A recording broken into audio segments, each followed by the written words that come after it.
അസ്സലാമു അലൈക്കും വറഹ്മത്തുള്ളാഹി. ബിസ്മില്ലാഹിർ റഹ്മാനിർ റഹീം. അൽഹംദുലില്ലാഹി റബ്ബിൽ ആലമീൻ. അല്ലാഹുമ്മ സ്വല്ലി അലാ മുഹമ്മദ്. വേദിയിലെ സമാദരണീയരായ ഗുരുനാഥന്മാരെ, പണ്ഡിതന്മാരെ, സുഹൃത്തുക്കളെ, ഇവിടെ എത്തിച്ചേർന്നിരിക്കുന്ന സഹോദരി സഹോദരന്മാരെ, ആമുഖ ഭാഷണത്തിൽ സൂചിപ്പിച്ച പോലെ ഷബാബിൻ്റെ ഹൃദയഭൂമിയാണ് നാം നിൽക്കുന്ന അരീക്കോട്. അരീക്കോട്ടെ മർഹൂം NV അബ്ദുസ്സലാം മൗലവിയുടെയും ആ കാലഘട്ടത്ത് അന്നത്തെ യുവാക്കളായിരുന്ന മറ്റു പണ്ഡിതന്മാരുടെയും നേതാക്കന്മാരുടെയുമൊക്കെ പ്രയത്നത്തിൻ്റെ ഒരു നല്ല റിസൾട്ടായിരുന്നു 50 കൊല്ലം മുമ്പ് ഷബാബ് പിറന്നു എന്നത്. ഇവിടെ ഇരിക്കുന്ന നമ്മളെല്ലാം 50 വർഷം നമ്മുടെ ആയുസ്സിൽ നിന്ന് പിന്നോട്ട് പോവുക. അന്ന് നമ്മളൊക്കെ UP സ്കൂളിലോ ഹൈസ്കൂളിലോ ഒക്കെ പഠിക്കുന്ന വിദ്യാർത്ഥികളായിരിക്കും. അതിൻ്റെ അർത്ഥം ഷബാബ് പ്രയാണം തുടങ്ങിയത് മുതൽ തന്നെ നമ്മുടെ ചിന്തയെയും സങ്കല്പങ്ങളെയും സ്വാധീനിക്കുന്ന രൂപത്തിൽ കൃത്യമായ ദിശാബോധം നൽകുവാനുള്ള ഒരു ജിഹ്വയായിട്ട് അത് മാറിക്കഴിഞ്ഞിട്ടുണ്ട് എന്ന കാര്യമാണ്. ഒരുപാട് ആളുകൾ, മരിച്ചവരും ജീവിച്ചിരിക്കുന്നവരുമായി പരശതം ആളുകൾ ഈ ഒരു വിജയത്തിൻ്റെ പിന്നിലുണ്ട്. സംഘടനാപരമായ ബന്ധങ്ങൾ നോക്കാതെ, പ്രവർത്തന തലങ്ങൾ നോക്കാതെ അവരെയൊക്കെ നാം ആത്മാർത്ഥമായും പ്രാർത്ഥനാ നിരതമായും ഇവിടെ അനുസ്മരിക്കുകയാണ്.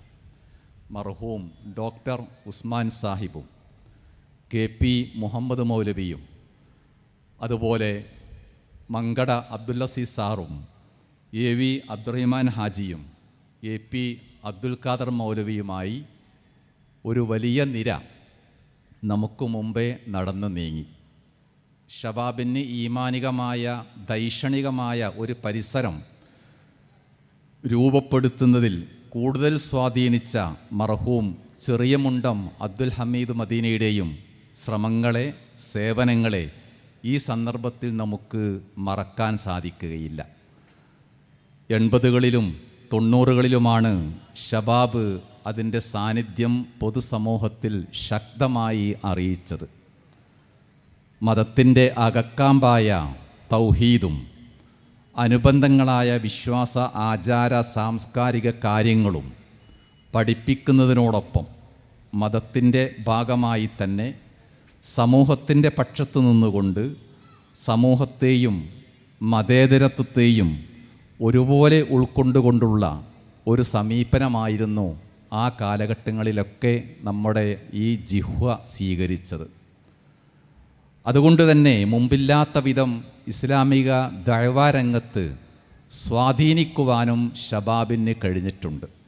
മറുഭാഗത്ത് ധാരാളം പത്രമാസികകൾ ഉണ്ടെങ്കിലും അവക്കെല്ലാം എത്തിപ്പെടാൻ പറ്റാത്ത ഒരു ദൈക്ഷണിക ലോകത്തേക്ക്, തലത്തിലേക്ക് ഷബാബിന് എത്തിപ്പെടാൻ കഴിഞ്ഞതും അതുകൊണ്ട് തന്നെയാണ്.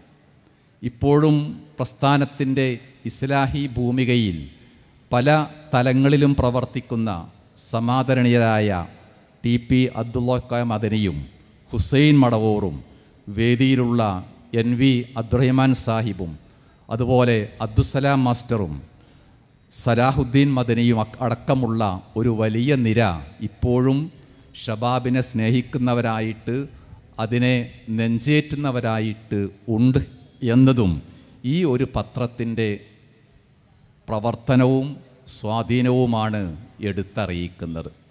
ഈ വേദി ഇവിടെ പറഞ്ഞ പോലെ ഒരു സുവനീർ അല്ലെങ്കിൽ ജൂബിലി പതിപ്പ് പ്രകാശനം ചെയ്യുക എന്നതിനേക്കാളേറെ ഒരുപാട് ഓർമ്മകൾ, അരനൂറ്റാണ്ടിൻ്റെ സങ്കടങ്ങളും വ്യാകുലതകളും പ്രതീക്ഷകളുമൊക്കെ ഓർമ്മകളായി ഒഴുകുന്ന ഒരു സന്ദർഭമായിട്ടാണ് നമുക്ക് അനുഭവപ്പെടുന്നത്.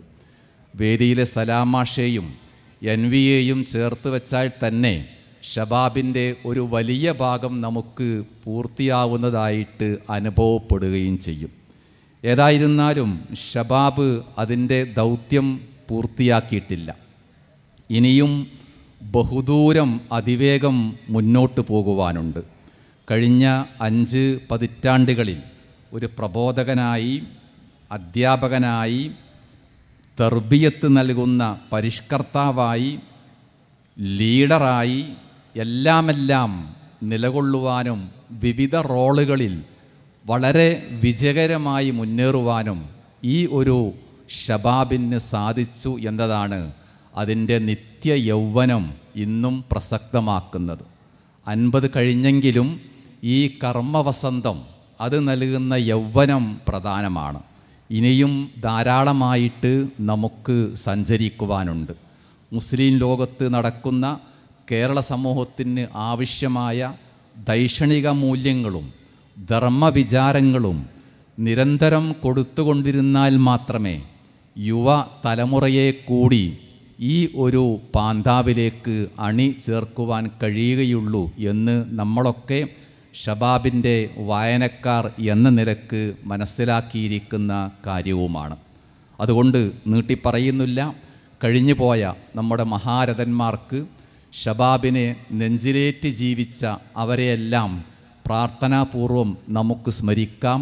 അല്ലാഹുമ്മ ഗ്ഫിർ ലഹും വർഹംഹും വജ്അൽഹും മിനൽ മഹ്ദിയീൻ അസ്വാലിഹീൻ. അപ്രകാരം തന്നെ ഇനിയും ദൗത്യം പൂർത്തിയാക്കുവാൻ നമുക്ക് മുന്നോട്ട് തന്നെ പോവാം. 50 ആണ്ടിൻ്റെ ആത്മദാഹം തീർത്ത ശബാബ് ഇതുവരെയുള്ള എല്ലാ പ്രയാസങ്ങളെയും പ്രതിസന്ധികളെയും പ്രതീക്ഷകളാക്കി മാറ്റി പുതിയ പുതിയ തലങ്ങൾ പ്രബോധനത്തിനും എഴുത്തിനും പത്രപ്രവർത്തനത്തിനും സൃഷ്ടിച്ചുകൊണ്ടാണ് മുന്നേറുന്നത്. ആ മുന്നേറ്റത്തിൽ നമുക്കെല്ലാവർക്കും കൈകോർത്ത് ഒന്നിച്ച് മുന്നോട്ട് പോവാം എന്ന് ആഗ്രഹിച്ചുകൊണ്ട്, പ്രതീക്ഷിച്ചുകൊണ്ട്, പ്രാർത്ഥിച്ചുകൊണ്ട് എന്നെ ശ്രവിച്ച നിങ്ങൾക്കെല്ലാം നന്ദി കേൾപ്പിച്ചുകൊണ്ട് നിർത്തുന്നു. അസ്സലാമു അലൈക്കും.